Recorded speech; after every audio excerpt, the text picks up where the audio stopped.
दोस्तों यह एक लेटर है, लेटर नहीं एक वरदान है। हाँ दोस्तों यह वरदान है, समझ लिए एक तपस्या का स्वरूप है। जैसे कि बहुत सारे लोग बहुत ही सालों से तपस्या कर रहे हैं कि काश कुछ अच्छा हो जाए, काश कुछ अच्छा हो जाए, काश कुछ अच्छा हो जाए। वैसे ही ये लेटर है, समझ लिए एक तपस्या का प्रतिफल है जो कि हो सके तो मिल जाए। दोस्तों ये लेटर बहुत ही ज़्यादा बड़ा है और बहुत ही ज़्यादा लंबा है। ये पूरा लेटर मैं पढ़ के आप लोगों को सुनाने वाला हूँ और समझाने वाला हूँ। वीडियो थोड़ा-सा लंबा होगा तो आप लोग क्या करिएगा 1.5 या 2 पे लगाकर सुन लीजिएगा, ठीक है? क्योंकि दोस्तों बहुत ही ज़्यादा इम्पोर्टेंट है हम लोगों के लिए, आगे हो सके तो कुछ अच्छा रिज़ल्ट आए। ठीक है दोस्तों? तो चलिए अब लेटर पढ़ते हैं और इसमें क्या-क्या बातें हैं उस बातों पे हम लोग चर्चा करते हैं। दोस्तों यहाँ देखिए, ठीक है? थोड़ा जल्दी-जल्दी ही चलेंगे, आप लोग टेंशन मत लीजिएगा, ठीक है? यहाँ पे लिखा हुआ है, आधुनिक गुलामी वाली संविदा, मानदेय व आउटसोर्सिंग प्रथा को समाप्त करो। सभी मानदेय संविदा आउटसोर्सिंग कर्मियों की सेवा नियमित करो। समान काम समान वेतन लागू करो। स्कीम से जुड़े कर्मियों का न्यूनतम मानदेय पारिश्रमिक 15,000 मासिक करो। आप लोग यहाँ पे देख सकते हैं। यहाँ अब तक मैं आया था, ठीक है? अब नीचे आता हूँ। नीचे यहाँ पे देखिए क्या लिखा हुआ है। बिहार विधानसभा चुनाव 2025 के अवसर पर बिहार सरकार के विभिन्न विभागों सचिवालय से लेकर अंचल प्रखंड पंचायत कार्यालय में स- सम समितियों, एजेंसियों, प्रोग्राम आधारित कार्यों में मानदेय आधारित संविदा आउटसोर्सिंग ठेका पर नियोजित व कार्यरत। ठीक है दोस्तों, यहाँ तक। अब नीचे आते हैं। लाखों मानदेय कर्मियों का संयुक्त घोषणा, यानी कि लाखों जो मतलब कि कर्मी है ना, उनका संयुक्त घोषणा है और सबकी मांग यही है। ठीक है दोस्तों, तो चलिए बीच में पढ़ते हैं कि बीच में क्या क्या है। और दोस्तों ये लेटर बहुत ही ज्यादा लेटेस्ट है क्योंकि अभी का ही ये लेटर है। आपने पढ़ा भी होगा, बहुत सारे लोग आप लोगों को बताए भी होंगे, लेकिन हमारे देखने से कि हम जो बताएंगे वो शायद कोई नहीं बताया होगा। ठीक है, बस भाई पे विश्वास रखे लोग, जो भी भाई बहन देख रहे हैं, हम हैं आप लोगों के लिए। यहाँ देखिए, यहाँ है बिहार राज्य अनुबंधन मानदेय सेवाकर्मी संयुक्त मोर्चा। नीचे आते हैं। अब दोस्तों यहाँ से आराम से सुनिएगा, आराम से, ठीक है। बिहार विधानसभा चुनाव 2025 का अवसर पर बिहार के लाखों संविदा आउटसोर्सिंग कर्मियों को संयुक्त घोषणा, ठीक है, संयुक्त घोषणा। आधुनिक गुलामी वाली संविदा मानदेय आउटसोर्सिंग पर आधारित नियोजित प्रथा को समाप्त करो। अस्थायी प्रवृत्ति और नियमित अवधि के कार्यों में अनुबंध ठेका नियोजित प्रथा मूल रूप से निजी क्षेत्र में लाया गया था। अब यह सरकार के विभिन्न विभागों में कार्यालयों में कामकाज कराने का सबसे व्यापक साधन बन गया है। आधुनिक गुलामी की यह प्रथा 2004-2005 से बिहार के विभिन्न सरकारी विभागों के राज्य सचिवालय से लेकर पंचायत कार्यालय विद्यालय तक में स्थापित कर दिया गया है। मानदेय आधारित संविदा आउटसोर्सिंग और ठेका पर नियोजित वैसे लाखों मानदेय कर्मियों को वैधानिक वेतन, कोई सामाजिक सुरक्षा, रिटायरमेंट पैकेज नहीं, कानूनी संरक्षण व अधिकार प्राप्त नहीं है। यहाँ तक कि अपना यूनियन बनाने का भी अधिकार नहीं है। सरकार से मांग करने पर, हड़ताल करने तक भी पाबंदी है। ठीक है दोस्तों, यहाँ पे है। अब नीचे आते हैं। यहाँ पे लिखा है गैर अवधानीकरण। ठीक है दोस्तों, थोड़ा सा पढ़ने में मिस्टेक होगा, उस ध्यान मत दीजिएगा, बस सुनते रहिएगा, ठीक है। गैर औद्योगिकरण वाले बिहार जैसे राज्य से सरकारी संस्थानों में अस्थायी पदों के विरुद्ध मानदेय आधारित संविदा व बिहार विधानसभा चुनाव 2025 के अवसर पर बिहार के लाखों संविदा आउटसोर्सिंग कर्मियों को संयुक्त घोषणा। दोस्तों अब देखिए मैं क्या बता रहा हूँ, यहाँ पे ध्यान से सुनिएगा। दोस्तों अब मैं बताऊंगा, ये सारी जो बातें हैं ना, ये तो मैं पढ़ के सुनाऊंगा, लेकिन अभी तक जो पढ़ा मैं आप लोगों को बता रहा हूँ। देखिए कहीं ना कहीं इनका कहना यही है कि इतने दिन से, जो 2004 और 2005 में नीतीश सरकार जब बना था, तो इतने दिन से सारे लोग काम कर रहे हैं और इस संविदा और ठेका का चर्चा करके, ठीक है, इस ठेका का व्यवस्था करके इस जो कि नियत वेतन है उसको नहीं मिल पा रहा है। ठीक है, नियत वेतन जैसे कर्मी है उनको नहीं मिल पा रहा है। तो कहीं ना कहीं इनका सहना कहना बिल्कुल सही है। और ये सहना बिल्कुल सही नहीं है क्योंकि भाई कुछ ना कुछ तो होना चाहिए ना। यहाँ पे देखिए एक वर्ड लिखा है, एकदम से मतलब रुला देने वाला वर्ड है। यहाँ पे आप लोग देख सकते हैं, यहाँ पे लिखा हुआ है वैसे लाखों मानदेय मानदेय कर्मियों को वैधानिक वेतन, सामाजिक सुरक्षा, रिटायरमेंट पैकेज नहीं, कानूनी संरक्षण व अधिकार प्राप्त नहीं है। ठीक है, यहाँ तक कि अपना यूनियन बनाने का भी अधिकार नहीं है। सरकार से मांग करने पर हड़ताल करने तक की पाबंदी है। तो दोस्तों आप बताइए, ये तो बहुत ही बुरा बात है। क्योंकि दोस्तों मानते हैं हम हैं, आज काम करें तो भाई हम अपनी मांगों को रखेंगे ना। क्योंकि देखिए सरकार का जो भी एजेंसियाँ हैं, जो भी कंपनियाँ हैं, जैसे कि अपने उर्मिला, बेल्ट्रॉन और ऐसे बहुत सारे कंपनियाँ हैं जो अभी चल रही है। और ये यहाँ नहीं मतलब बेल्ट्रॉन और उर्मिला, बेल्ट्रॉन का दूसरा जगह नाम हेल्ट्रॉन हो जाएगा, हरियाणा में तो हेल्ट्रॉन हो जाएगा। ऐसे बहुत सारा नाम है। उसके बाद से वहाँ भी उर्मिला है, ऐसा बात नहीं है। तो ये सारे जो है ना, ये सारी कंपनी से सरकार को पैसा जाता है। लेकिन सरकार को भी फ़ायदा इसमें नहीं होता है, क्योंकि सरकार अपना फ पैसा खुद नुकसान कराती है। अपना पैसा इसलिए नुकसान कराती है, क्योंकि दोस्तों देखिए, हम लोगों का जो सैलरी आता है, वो तो भाई सरकार ही देती है। देती है समझ लीजिए ₹100 और उसमें से समझ लीजिए ₹65 काट लिया जाता है। एक तरह से देखा जाए तो ₹65 काट के हम लोगों को मात्र ₹35 ही दिया जाता है। ठीक है? और उसी से सरकार खुश है। अभी 10 करोड़ रुपए थमा देगा सब, 20 करोड़ रुपए थमा देगा सब। लेकिन इस तरह देखा जाए तो महीना का करोड़ों रुपए कटता है। अब वो कई सालों में मतलब जैसे बेल्ट्रॉन उर्मिला जैसे कंपनी है उनको थमाती है। ठीक है? तो ये कहीं न कहीं सरकार को भी देखना चाहिए, सोचना चाहिए। यहीं अभी देखिए तेजस्वी यादव बहुत ही ज़्यादा इस पे आवाज़ उठा रहे हैं, बहुत ही ज़्यादा इस पे बवाल छिड़ा हुआ है। बार-बार, हर लगातार इंटरव्यू में करेंगे, सबको इम्प्लीमेंट करेंगे, सबको अच्छे से करेंगे। सबको मतलब कि मानदेय मिलेगा, सबको अच्छे से होगा, सब कोई अच्छा से रहेगा। ठीक है दोस्तों? तो यही मतलब कि ये सारी चीज़ें जो है होनी चाहिए। अभी सरकार नहीं कर रही है, क्योंकि कहीं न कहीं उनको इनकम हो रहा है और सरकार ये कह रही है कि फैक्ट्री के नाम पे फैक्ट्री नहीं देंगे, यहाँ नहीं देंगे, तो कहीं न कहीं ये बात है कि यदि फैक्ट्री यहाँ लग जाएगा तो बिहारी मज़दूर हमेशा खटते हैं। कैसे खटेंगे जाके बाहर? तो बात बिल्कुल सही है, लेकिन देखिए आवाज़ उठानी अच्छी बात है। आवाज़ उठाइए, हम भी उठा रहे हैं, कहीं न कहीं हम लोग के हित में है। अब दोस्तों अब ये नहीं कि आवाज़ उठाते-उठाते हम लोग कुछ गलत कदम भी उठा लें। ऐसा तो कभी नहीं करना चाहिए। ठीक है दोस्तों? अब जैसे कि नीचे भी बहुत सारी बातों को लिखा हुआ है, तो चलिए वो भी देखते हैं और समझते हैं। ठीक है दोस्तों? दोस्तों मैं पहले ही बताया था कि वीडियो लंबा होगा, तो बुरा मत मानिएगा लोग, क्योंकि अभी देखिए मैं दूसरा पेज पे हूँ और 4 पेज है। ठीक है दोस्तों? मैं कंप्लीट सुना रहा हूँ, इसलिए मैं बोल रहा हूँ कि 1.5x या आप लोग 2x पर करके सुन लीजिए, या 2.5 से 3x पे भी सुन सकते हैं, जितना भी आप लोगों को सुनने की क्षमता हो। तो चलिए दोस्तों हम जानते हैं, क्योंकि इसमें बहुत सारी बातों का चर्चा किया गया है, जो कि हमारे हित में है। तो मैं नहीं चाहता हूँ कि आप लोग फिर दूसरा, तीसरा वीडियो देखें, बल्कि एक ही बात में आप लोग मतलब एक ही वीडियो में आप लोग पूरा समझ लें। ठीक है? तो चलिए दोस्तों अब फिर इसके आगे हम लोग बढ़ते हैं। तो यहाँ पे आप लोग देख सकते हैं दोस्तों, यहाँ से मैं शुरुआत करता हूँ। ठीक है? और लगातार मैं पढ़ते जाता हूँ। ठीक है? लगातार मैं पढ़ते जाता हूँ। ठीक है? आप लोग समझिएगा, बाद में मैं समझा दूंगा। आधुनिक गुलामी वाले संविदा मानदेय आउटसोर्सिंग आधारित नियोजित प्रथा को समाप्त करो। अस्थायी प्रवृत्ति और नियमित अवधि के कार्यों में अनुबंध ठेका नियोजन प्रथा मूल रूप से निजी क्षेत्र में लगाया गया था। अब यह सरकार के विभिन्न विभागों में कार्यालयों में कामकाज में कराने का सबसे व्यापक साधन बन गया है। आधुनिक गुलामी की यह प्रथा 2004-2005 में शुरू हुई थी।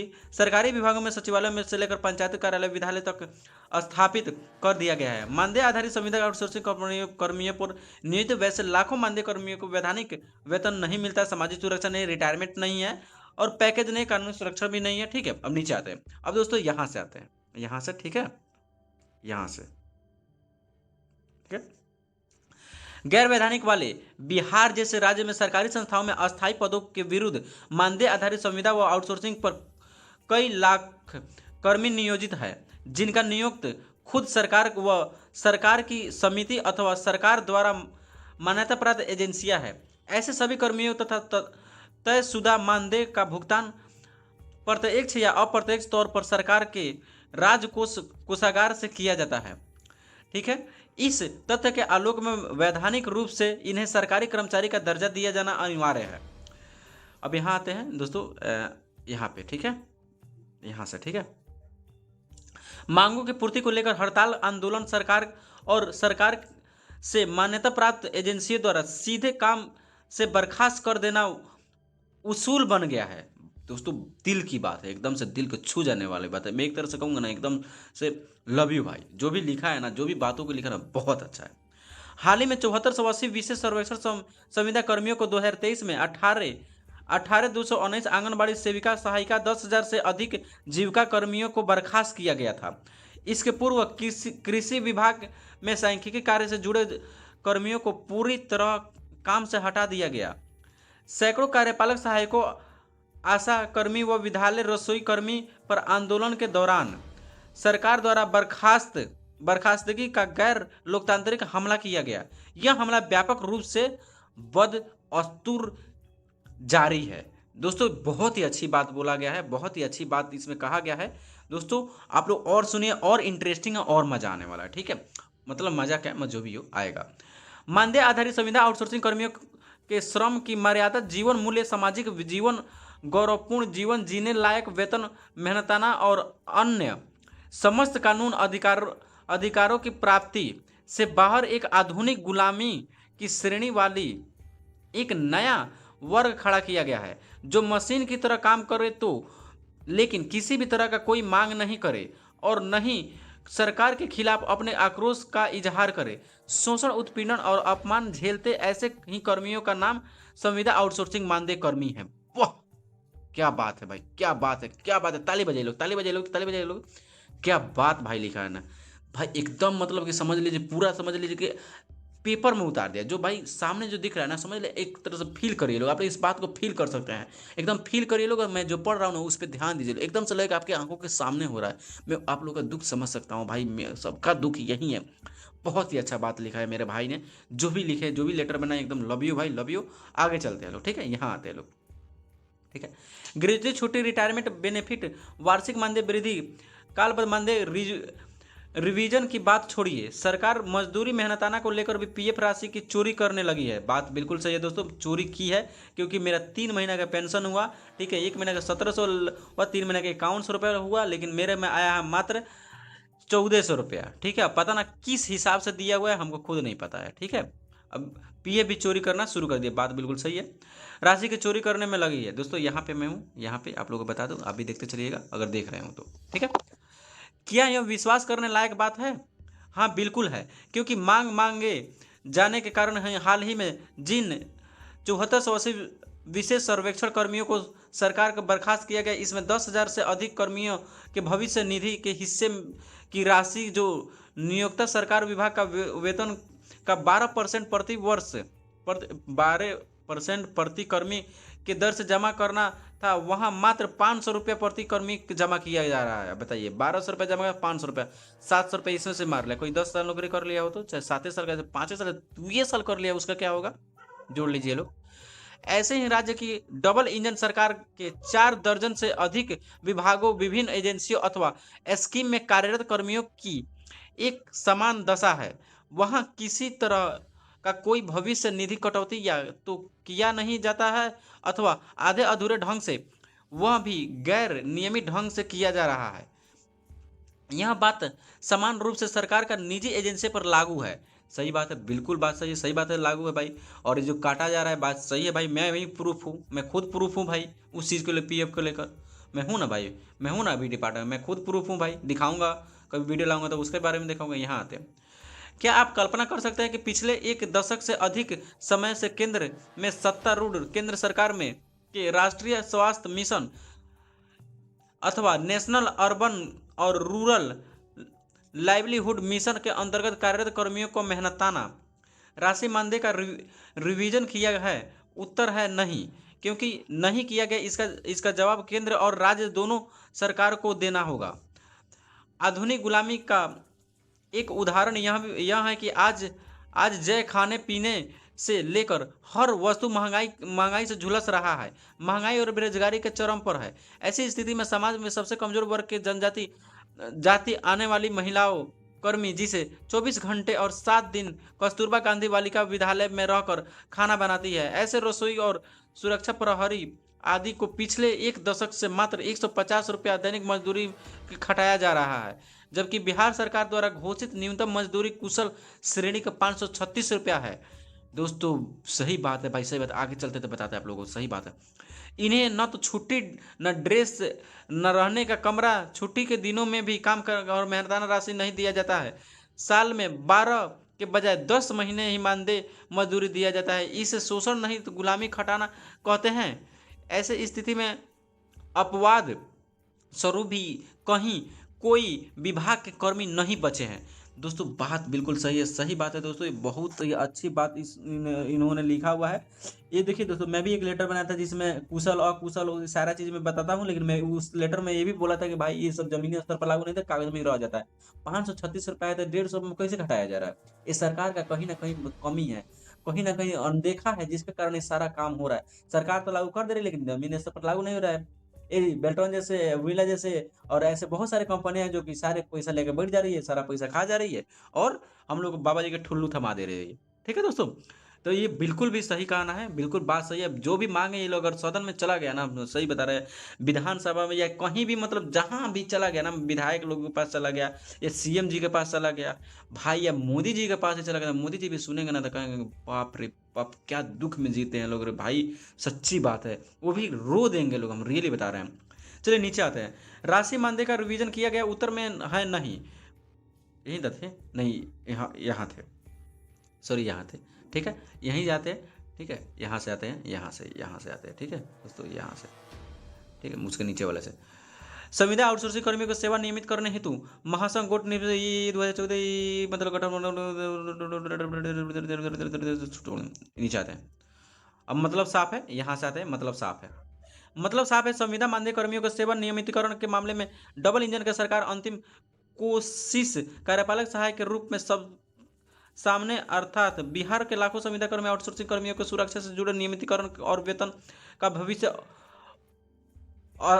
अशोक चौधरी की अध्यक्षता वाली उच्च स्तरीय समिति में नहीं बल्कि उच्च उस रास्ते से होकर निकलता है जहां बिहार के समस्त संविदा मानदेय आउटसोर्सिंग कर्मियों को एकजुट होकर नियमितीकरण का व वेतन के प्रश्न पर सरकार और सरकार से जुड़े राजनीतिक दलों व इनके गठबंधनों पर एक जबरदस्त दबाव बनाया जाए और पूरे जोर से एकजुट मांग किया जाए कि आधुनिक गुलामी वाली मानदेय संविदा कर्मी आउटसोर्सिंग पूरी तरह से समाप्त करो। गुलामी वाली यह प्रथा हमें संविधान से मिले स्वतंत्रता, समानता और समान और के अधिकारों पर बर्बर हमला के सिवा कुछ नहीं है। 20 वर्षों से डबल इंजन सरकार का हमने आंदोलन के दौरान पुलिसिया दमन, उत्पीड़न, बर्खास्ती के साथ ही अपमान और सुरक्षा झेला है।